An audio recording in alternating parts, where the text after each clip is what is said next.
Hello दोस्तों, कैसे हैं आप सब। एक बार फिर से आप सबका स्वागत करता हूं। दोस्तों, आज जिस नगरी के बारे में हम आपको बताने वाले हैं उसे उत्तर प्रदेश की सबसे प्राचीन जगहों में से एक माना जाता है। कहा जाता है कि इस जगह का इतिहास करीब 3000 साल पुराना है। जितने मंदिर यहाँ हैं उतने आपको बड़े देशों को मिलाकर भी देखने को नहीं मिलेंगे। यहाँ एक ऐसा पर्वत है जिसका आकार हर साल छोटा होता जाता है। दुनिया का सबसे बड़ा होली का त्योहार इसी नगरी में मनाया जाता है। साथ ही यहाँ के लोगों की जुबान पर हमेशा राधा राधा का नाम रहता है और भगवान श्री कृष्ण का जन्म यहीं पर हुआ था भाई, और उन्होंने अपनी सभी रास लीलाएं इसी जगह पर ही रचाई थी। अब तो दोस्तों आप समझ गए होंगे कि हम किस नगरी की बात कर रहे हैं। जी हाँ दोस्तों, हम बात कर रहे हैं उत्तर प्रदेश के धार्मिक स्थल मथुरा की। वो मथुरा जिसे कृष्ण की जन्मभूमि कहा जाता है। तो देर किस बात की, अपना सीट बेल्ट बांध लीजिए अच्छे से और निकलते हैं मथुरा की एक शानदार सफर पर। मथुरा को उत्तर प्रदेश के सबसे खास और प्राचीन जगहों में से एक माना जाता है।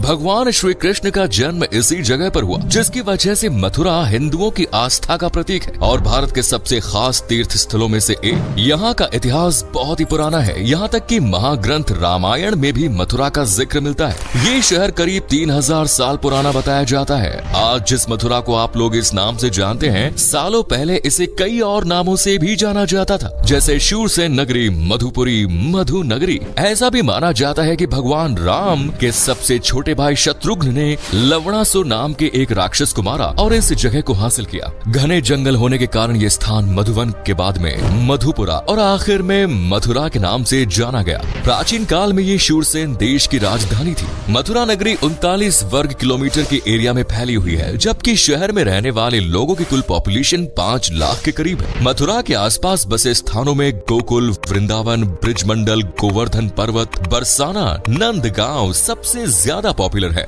यहाँ आने वाले लोग मथुरा के साथ इन जगहों पर जरूर आते हैं। दोस्तों, मथुरा के हर कोने में मंदिर मिलेगा और ये भारत के उन धार्मिक स्थलों में से एक है जहाँ का हर एक मंदिर खास है। मथुरा की भाषा ब्रज भाषा है, जो कि बहुत ही मीठी भाषा है। शायद आपको पता ना हो कि ब्रज भाषा ही श्री कृष्ण जी बोलते थे। दोस्तों, पूरे उत्तर प्रदेश में आपको मथुरा के लोग सबसे अलग लगेंगे। इन लोगों की जुबान पर बस हरे कृष्णा रहता है। ये लोग आपको 24 घंटे भगवान कृष्ण की भक्ति में डूबे मिलेंगे। जब आप मथुरा के लोगों से पहली बार मिलेंगे तो ये लोग आपको हाय या हेलो कहकर नहीं, बल्कि राधे राधे कहकर आप लोगों का शहर में वेलकम करेंगे। कितना भी मुश्किल समय क्यों ना हो, मथुरा के लोगों के चेहरे पर एक अलग ही तरह की हंसी होती है। ठीक वैसे ही जैसे आप लोगों को फिल्में और टीवी सीरियल्स में भगवान कृष्ण के चेहरे पे दिखाई देती है। यहाँ के लोग अपनी हर परेशानी को राधा कृष्ण के ऊपर ही छोड़ देते हैं। इसके अलावा ये लोग आपको दूर से देखने में ही काफी मिलनसार भी दिखाई देंगे। मथुरा वासियों को लेकर एक खास बात ये भी है कि ये यहाँ के लोग किसी भी धर्म के लोगों से भेदभाव नहीं करते और हर किसी की मदद के लिए हमेशा तैयार रहते हैं।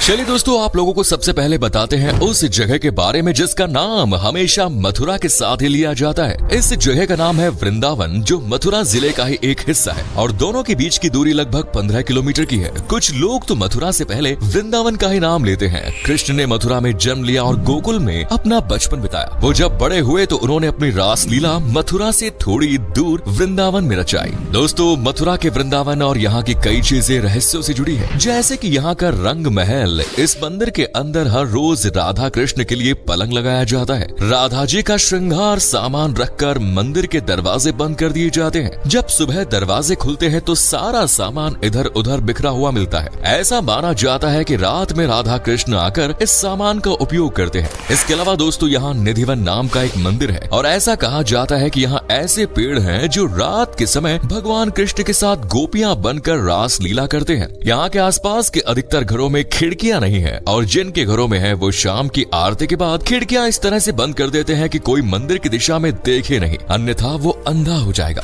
वृंदावन का बांके बिहारी मंदिर पूरे मथुरा का सबसे प्रसिद्ध मंदिर है। हर रोज यहाँ हजारों लोग बांके बिहारी जी के दर्शन के लिए आते हैं। मथुरा के वृंदावन में स्थित इस्कॉन मंदिर को श्री कृष्ण बलराम मंदिर के रूप में जाना जाता है। ये भारत में पहला इस्कॉन मंदिर है जिसे 1975 में बनाया गया। इसके अलावा मथुरा का गवर्नमेंट म्यूजियम यहाँ की एक और सबसे खास जगह है। मथुरा के सरकारी म्यूजियम की स्थापना 1874 में FS ग्रोव्स ने की थी। इस म्यूजियम में आपको हजारों सालों पुरानी मूर्तियां देखने को मिल जाएंगी। अगर आप हिस्ट्री में दिलचस्पी रखते हैं और आपको रिसर्च का काफी शौक है तो ये जगह आपके लिए ही बनी है। दोस्तों, वैसे तो होली का त्योहार पूरे भारत में काफी धूमधाम धूमधाम से मनाया जाता है, लेकिन जब बात मथुरा की आती है तो फिर बाकी सब जगह की होली फीकी पड़ जाती है। मथुरा की होली इतनी खास है कि विदेशों से भी लोग खास तौर पर यहाँ की होली देखने आते हैं। जहाँ देश के दूसरे हिस्सों में रंगों से होली खेली जाती है, वहीं सिर्फ मथुरा एक ऐसी जगह है जहाँ रंगों के अलावा फूलों से भी होली खेलने का रिवाज है। यहाँ होली एक नहीं बल्कि पूरे 7 दिन खेली जाती है। मथुरा के बरसाना में लठमार होली खेली जाती है, जिसमें महिलाएं पुरुषों को डंडे से मारती है, वहीं पुरुष स्त्रियों के इस लठ के वार से बचने की कोशिश करते हैं। ये परंपरा तब से है जब श्री कृष्ण होली के समय बरसाने आए। अगर आप मथुरा जाने के बारे में सोच रहे हैं तो होली के समय मथुरा की यात्रा का प्लान बनाएं। हम गारंटी के साथ कह सकते हैं कि यहाँ की होली आपके लिए मेमोरेबल बन सकती है। मथुरा में श्री कृष्ण जन्मभूमि के नाम से एक काफी प्रसिद्ध मंदिर है, जिसको श्री कृष्ण जन्मभूमि मंदिर के नाम से भी जाना जाता है। ये उस स्थान पर स्थित है जहाँ भगवान कृष्ण के माता पिता देवकी और वासुदेव को कैद करके रखा गया। इसी जगह पर भगवान श्री कृष्ण का जन्म हुआ था। हर साल लाखों भक्त इस मंदिर के दर्शन करने आते हैं। दोस्तों, जैसे अयोध्या में राम मंदिर को लेकर कई सालों तक विवाद चलता रहा, ठीक वैसे ही श्री कृष्ण जन्मभूमि को लेकर भी काफी विवाद होता रहता है। कहा जाता है कि 1017 ईस्वी में गजनी ने इस मंदिर को तोड़ दिया था। उसके बाद कई राजाओं ने इस मंदिर का निर्माण कराया, लेकिन मुगलों ने हर बार इस मंदिर को तोड़ दिया। फिलहाल इस मंदिर के साथ एक मस्जिद भी बनी हुई है।